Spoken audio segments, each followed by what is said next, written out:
Hello, everyone. Welcome to Wild Moments brought to you by explore.org. It's Ali and I this afternoon. Hi, Ali. Hi, Trish. It's exciting to see you here again. I know, and I feel like we're so matchy today. 'Cause I'm We in are. Joburg at the moment, not in my office that has a black wall at the back, but I'm like all white and cream and gray, and so are you. Exactly. Make I spaces think this seem big, bodes well. Exactly. you know? This I think bodes. so too. And we do have amazing clips for you this week. So if this is the first time that you're joining us for Wild Moments, this is when Ali and I, so two guides or rangers, we get to look at some wonderful clips. Sometimes we have a theme, sometimes we don't. And then we discuss any animal behavior. And of course, because we're live and interactive, you can send through any questions or comments that you may have. So usually if you're watching the Africams, you don't get really the opportunity to ask any questions to us. So this is your time to do it. Already we have Yes. some hellos coming through. We've got Aussie Jan too. You say the coffee break is over. Aussie Jan too, I'm not sure I know how to deal with you not watching the show watching the show without coffee. Feels strange. Maybe you should make yourself another cup. Although it must be very late for you at the moment. You shouldn't have another cup of coffee, Aussie Jan, too. Zygote, you say hi, Trishala and Ali. Namaste. Namaste to you too, Zygote. Kauru, you say hello, Trishala and Ali. Hi, Kauru. I love it when everyone's just telling me what they're having. Mr. H, UAE 87, you say you have some red tea and cookies. That's a good combination. Ali, what do you have with you? I have very sad ginger tea that's almost finished. This is all there's left. That's not sad at all. That's lovely. Well, there's I'm a a lot of big lover. flu things going around, so I'd rather boost my immune system because I cannot afford to be sick right now. So, ginger it is. Exactly. Tris up, you say, hello, everybody all over the world. Greetings from Poland. Cold water in hand. It's almost 30 degrees Celsius here now, Oh, 83 wow. degrees Fahrenheit. Wow. Yeah. And you're waiting I'm for on the my hip show. right. Well, wait. What's the temperature like by you? There was some rain Well, it's yesterday. been storming the last couple of days, so it's been wonderful because we're not boiling, but it's been, I think tomorrow it goes back to like 35. And this is Oh, spring. It's going to be very hot. Very, very hot indeed. well, like I said to you, I'm in Johannesburg at the moment. And to be honest, there's no reason for me to be here. It's just that my partner is working in Joburg. So I decided to come up here and escape the Western Cape winter, which is still happening. It's cold Well, and rainy. it's a good thing because the weather in Cape Town has not been great. We all know this and we all worry about Cape Townians. So, you stay in Joburg, little Trishala, you stay up there where the waves Yes, cannot get you. it's beautiful. It's like it's so cute when it is windy. It's just like, oh, what a sweet little breeze. It's so cute. It's so cute when it rains. Cape Town's really, yeah, it's done something to me. Anyway, here it's about 24 degrees Celsius. It's lovely. Tomorrow, I think it's going to go up to about 26, 27. Beautiful. Andy, you say good afternoon, everyone, and all the wild things. Yes, all the wild things indeed, and we'll get into it in a moment. We just have a few more hellos to get through. Rolling Trouble, you say hi, Ali and Trishala. Hi, Rolling Trouble. Thanks for rolling in. Yes. Amberco, you say hello and happy Thursday to all. You've got your coffee and yogurt in hand. Amberco, I think that you definitely take the cake for the, I wouldn't say strangest, unique combinations that you have during the show. You're smiling already at what we will share today, and thank you to the guides for our time and knowledge. Our pleasure. Mindy Tillapow, you say, yay, girl power. You have your thinking cap on and you're ready to learn something new. Fantastic. We actually have some pretty cool clips today, and we will start it in a moment. Jarell, you say, hello, Trishala and Ali. Yes, you've got your dark cup of Java, smiling and ready to see what's been happening in the wild and wonderful. Wild and wonderful all round. Okay, let's do it. Let's get into the first clip. This is a quite a nice one because it's a leopard that Ali has met before, that I have met before, and he was on the Nkoro cam.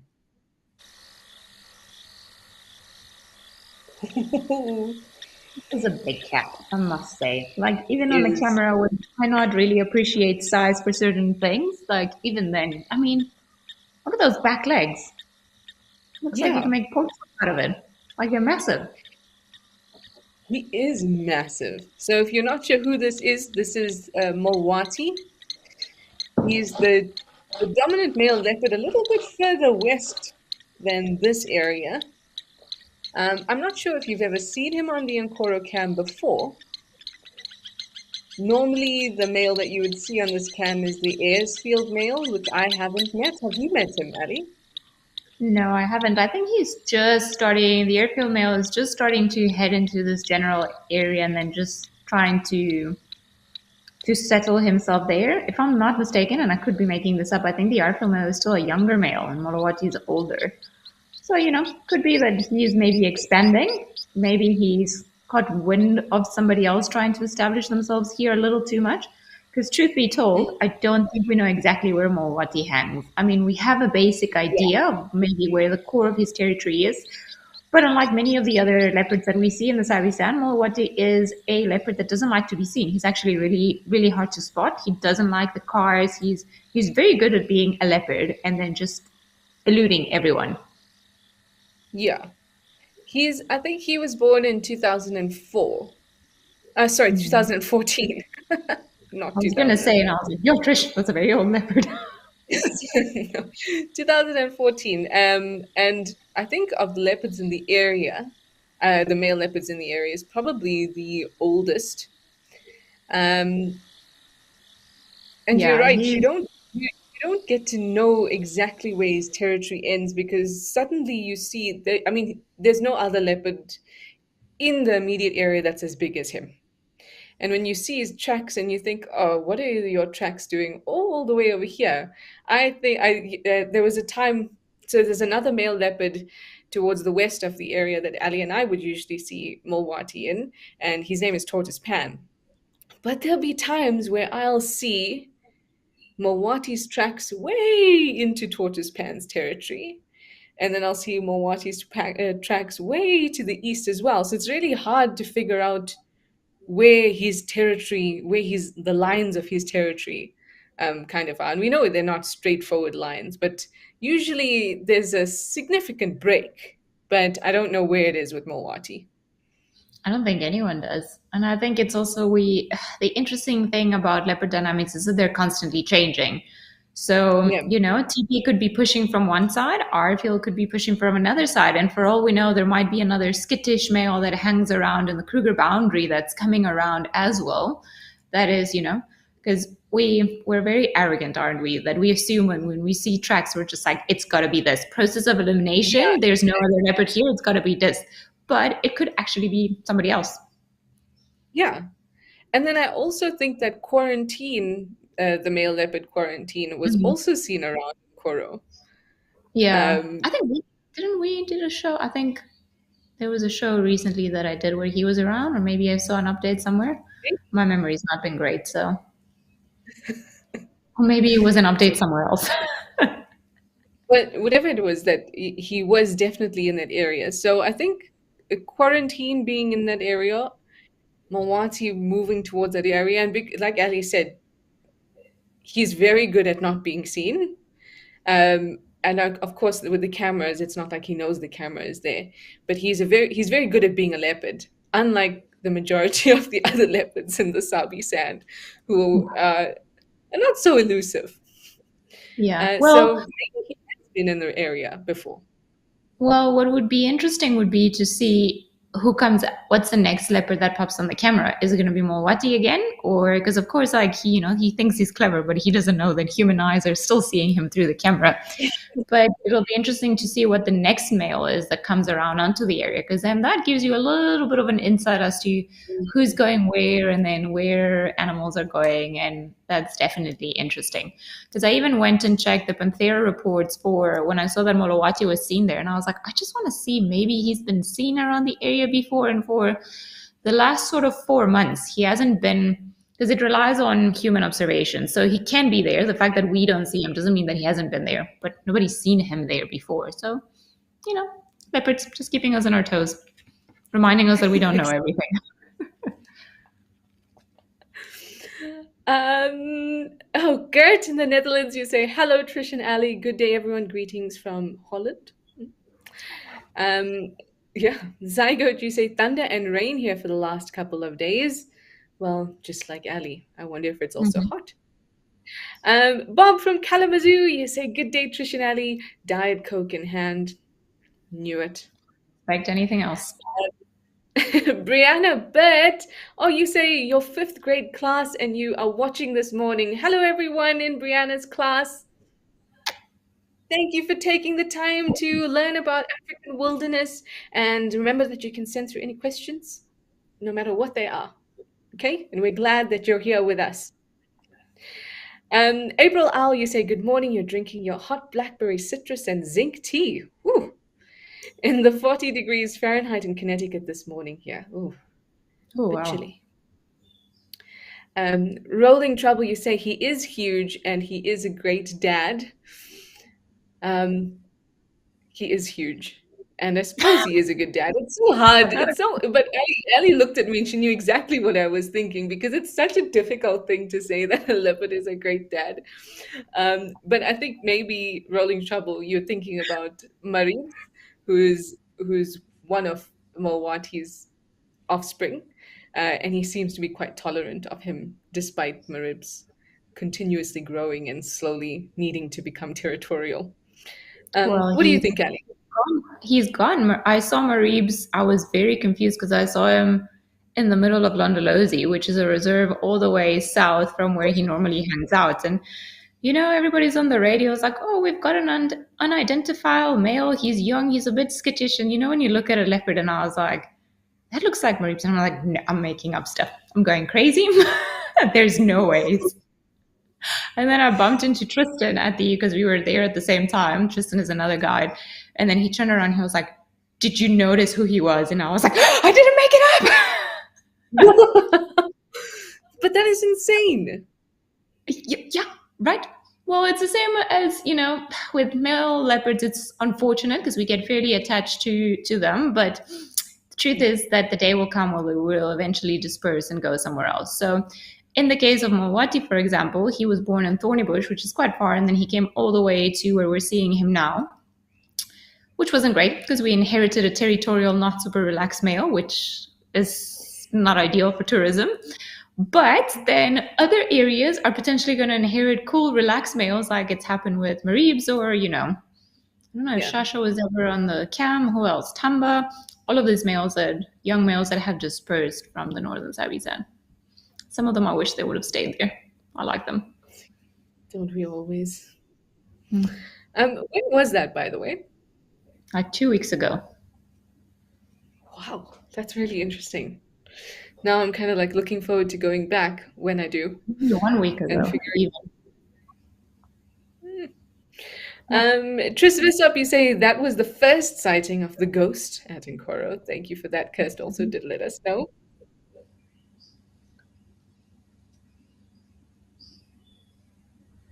Trish? Okay, I don't know what that means. You okay? Sorry. I was just reading something and I was like, no, before I say it out loud, let me make sense of it in my head first. But anyway, on to the next one. Amber Co, you say, what ID features help you know which leopard this is? He is magnificent. Um, so there's two things I use. Mm-hmm. Let's hear it. And I think the more you spend time with wildlife, and I'm not being braggy, but there's like, you'll use spot patterns and things like that, but then the more you spend time with them, you start using different things. So Mawati has a very big nose, in my opinion.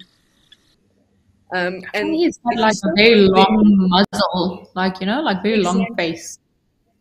So that's the two things I use. He's got a long face, and the kind of the triangles on top of the nose, they're quite big. And when I see that, there's no other leopard that has it, and I know that face immediately. Do you have any special things you use for Mowati, Ali? I mean, to be honest, I've only ever seen him in the dark. So if I see a big male leopard in the dark, then it's like it must be him. But I mean, in general, when you're watching the cameras and if you're not seeing these animals, because as Trish was saying, when you see them a lot and when you see them often, you're not really looking for spot patterns. It's almost like it gets ingrained or imprinted in your brain, and you're like, okay, this looks like this. It's almost like you're recognizing a dog or a person. So it's kind of the same principle in your memory. But now that he's walking on the side, if I was looking at a camera, that's what I would look for because the spot pattern on top of the whiskers is very difficult to see, but you'd be able to see the side profile because all of those rosettes are unique. So no two leopards would have the same spot pattern. So I would take a screenshot right now. So I have what is that, the right profile. And then the next leopard that comes around, then I would try and look and try to match the spots. So if it's the same, exact same spots, beyond the shadow of a doubt, then definitely the same leopard.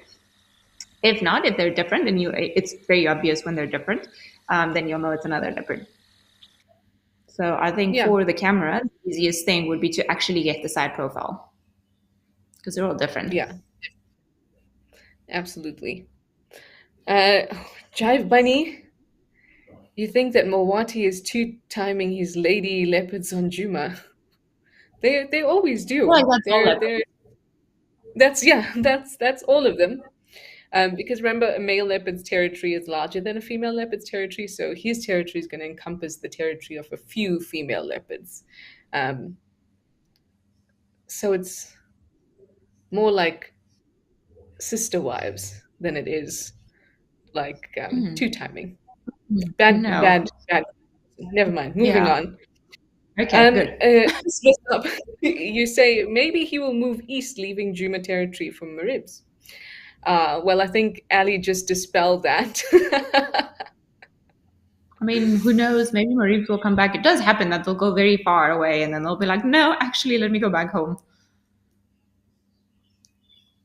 True. Oh, well, we'll just have to wait and see. It's an exciting time too. One last question, then we'll move on to our next clip. Brianna's fifth grade class. Hello, guys and gals. You'd like to know, do the animals know the cameras are there? Some animals do, but they might just know that something is there in that moment because, like with baboons, they might see their reflection in it. Or with elephants, they might hear the as the camera turns, but I don't know if they'll be able to remember that there is something there. But for other animals, maybe not so much. But we've seen it. Remember that time we were doing wild moments, and there was the baboon The looking at the baboon. camera.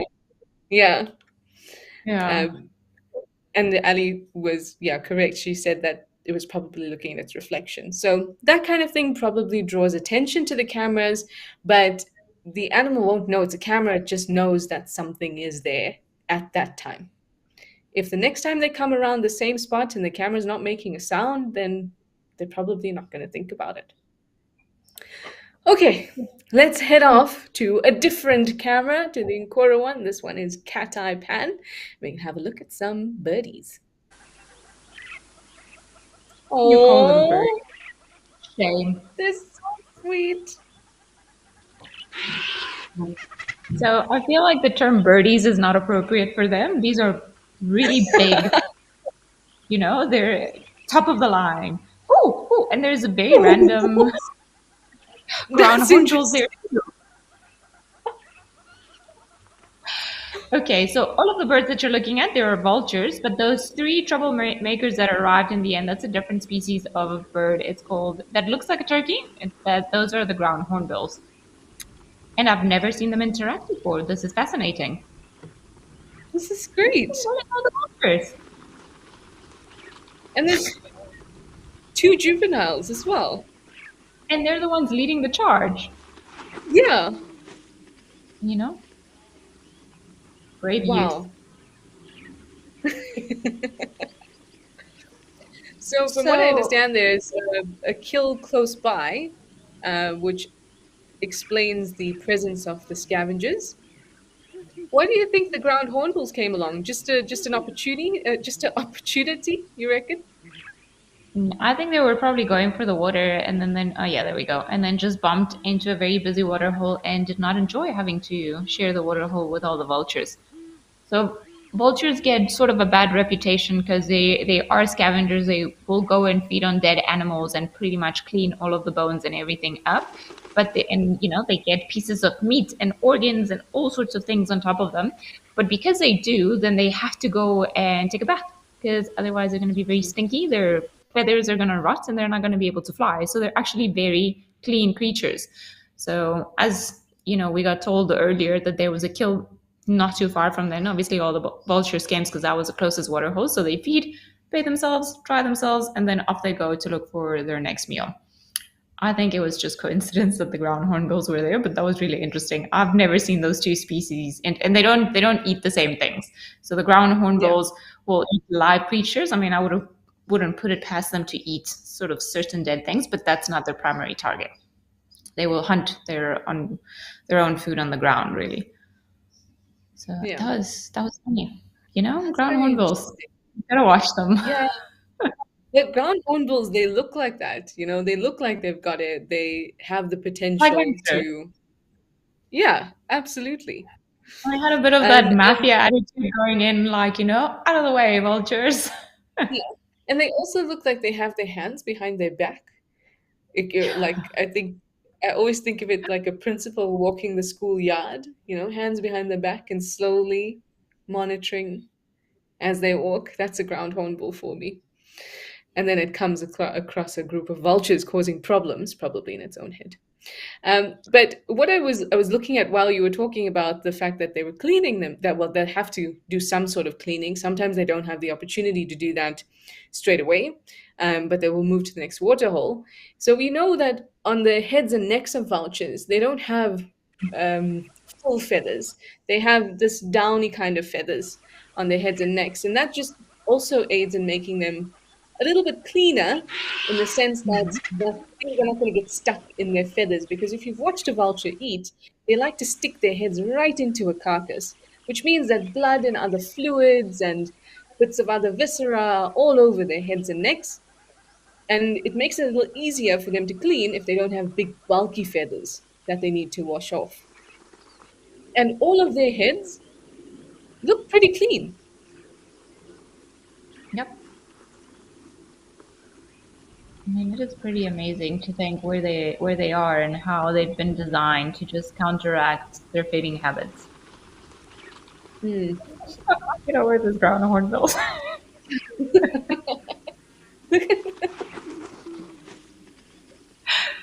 My Oh favorite, I goodness. think, is when they're just at the water's edge, this juvenile like sneaks up on a vulture. We'll see it just now.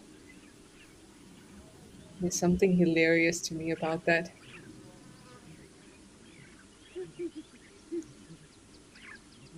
Come on. There we go. Look at that on the left. Yeah, that is too Too funny. I mean, it's sweet. also interesting. If you look at the one that you're mentioning that is pushing out the vulture, you see it's a little bit orangey versus the one that is in between the two with the red color. Mm. So that is a brand new chick. And then the other one that is bullying the vulture away, that's the previous sort of chick that hatched that is now sticking around, learning how to be a ground hornbill nanny slash potential future parent, hopefully one day. Yeah. I've got an It's older very sister. cool. I don't think I've ever had been lucky enough to see the previous offspring before. I've seen a pair with a juvenile or with their previous or their current offspring, but I haven't seen a current offspring and previous offspring, even though I For know that years. that happens. But I think that's very cool. Gotta We have spend a more time. student question. The students would like to know, do the birds hunt together or by themselves? Take it away, Ellie. Sorry, Depends I'm on the reading the bird. next. No, no, it depends on the bird. So the vultures don't hunt. So the ones that were being bullied, they find dead things and they eat those things. That's basically the way that it works for them. The other ones, so when the ground hornbills, when their chicks are very little, the parents will bring food for the little one. But when it starts moving around with the parents and so on, it's sort of every man for themselves. So if the chick gets very hungry, it might beg for food to the parents. But as they're walking, and because they walk on the ground, they're all looking for different things to eat. So they'll eat tortoises, is something that they really love eating. Snakes, little. There are photos out there of them eating little scrub hairs, which it looks like a rabbit. I've I've never seen seen it. this, but I've never I've seen it seen with it. my own eyes. Oh my goodness. I think I would cry. It was crazy. And then, other smaller birds and reptiles and lizards and frogs and pretty much anything they can find really on the ground. But there are other species, certain species of eagles that maybe they hunt together. One scares a prey away and the other one strikes from behind and kills them. So some of them hunt together, but not all of the birds hunt together. A lot of the times it's just everybody for themselves. Yeah, it is like that so much of the time. All right. Glad you Well, I felt I had to contribute to your wonderful explanation. Anyway, Jive Bunny, we'll just take this one last comment and then we'll go through our next couple clips quicker. You say there is a vulture there with a tag. It's A360. It's the female that traveled across 14 African countries. That's very, very cool. Very cool. 14. Yeah, That's amazing. Thank you for that information. That is actually really fascinating. that's wonderful. Okay, and we have 4 minutes together, so let's get going. Let's have another look at a different clip. This time it's an elephant playing with a stick because it's cute and elephants are amazing. But tell us how you really feel. I can't, it's only a sound. It goes like this. It's so sweet. Especially that. Look at that. Oh my goodness. I wonder if, sometimes I wonder if it just gets stuck there or if they just decide what's going on at all times. Because elephants are very good at pretending they have everything under control, even when they don't. Yes, that is so true, Ali. I recently saw something very similar to this, and I was fascinating because I've never seen an elephant do that before. Oh, look, got tired and tossed the stick. It was a big bull as well, and then it got tired of carrying its trunk, so it just put a massive log in between his two very big tusks, and then just rested the trunk on the log, not even on the tusk, and then continued sleeping like that for like an hour. That was pretty That incredible. that is so smart I know, right? Elephants are very smart. because we see them, especially the big bulls. You see them resting their trunk on their tusk, but this guy he took it a step further, which is just amazing. The real I circus often agent back here. like young children do this a lot where they'll fixate on something small on the floor, like a grain of rice or something like that. And I find with elephants they do a similar thing. They'll fixate on this one rock or this one stick. There'll be many others, but it's this one that they want to play with. It's too cute. And we Okay, have 2 minutes. Shall we keep on going? Let's keep on going. All right. Next up, we have some juvenile saddle-bull storks, which I must admit I've never seen before. Have you, Ali? yes, I have. Sorry to break your dreams, Trish. I lived through you. That's fine. I live through you too. Okay. The ones making the noise, if you've never seen a saddle-billed stork, are not those things. Yes. Thank you, Ali. Those bullies are the Egyptian geese. Just want to double check something I'm not good at. Oh, wow. This is really, really cool to see.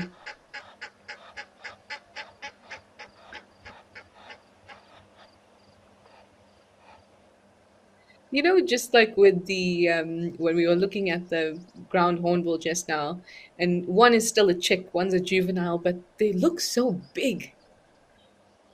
And with the saddle stork as well, it looks so big, but it's not an adult yet. It's still very downy. Look at its neck and head.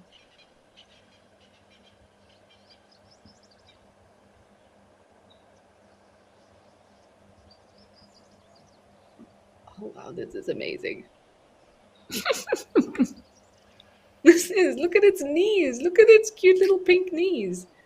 I like its feet in the water. I can't believe you can see so clearly through the water. That's pretty cool. That is amazing. Oop, I got some food. Thank you.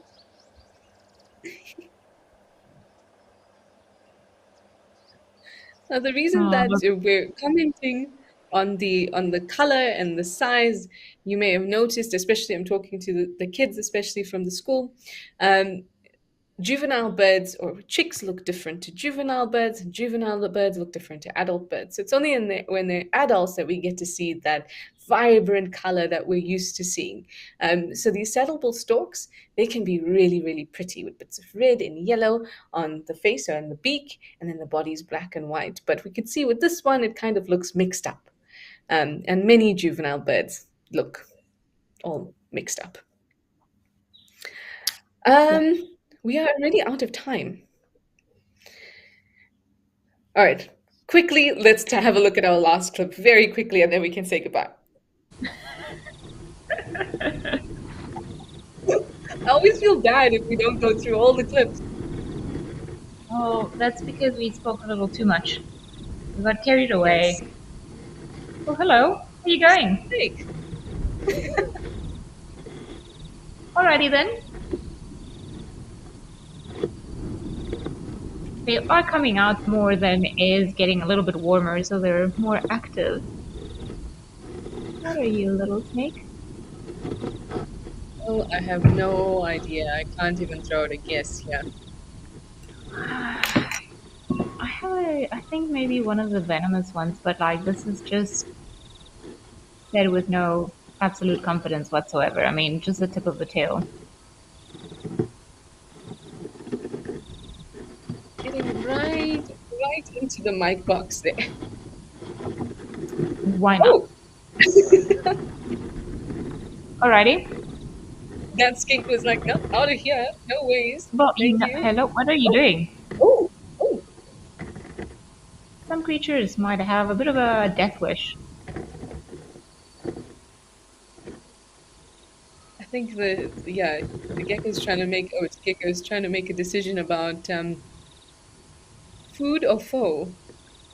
You know what is a little bit sad is that I'm just trying to see through my snake profiles if I can figure out. I mean, I want to say it looked like a mumberish because it was a color in the top and then at the bottom, but I have actually no validation or real way to, back up my statement, but that's just kind of the feeling that I got. Could be possible. Let's put it that way. Can be any snake you want. It can, but I'm going to go with the snake you chose because you're my soul sister. And now it is time to say goodbye. Thank you so much for joining us. We had some really cool discussions. Thank you for your questions and your comments. But it's time to say goodbye. So we'll see you again next time. Bye for now. Bye, guys.